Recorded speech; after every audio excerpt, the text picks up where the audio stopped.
Hey guys, welcome back to my channel. Today's video is going to be another makeup tutorial. I actually created this look for St. Patrick's Day, but you can always recreate this look for any occasion you like.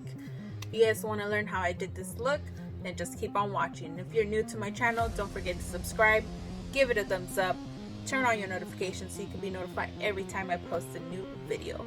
If you already subscribed to my channel, welcome back. Today's video is going to be on James Charles palette. This palette has 40 beautiful shades. This is what I used to create this look. If you guys want to learn how I did this tutorial, keep on watching. Without further ado, let's get started.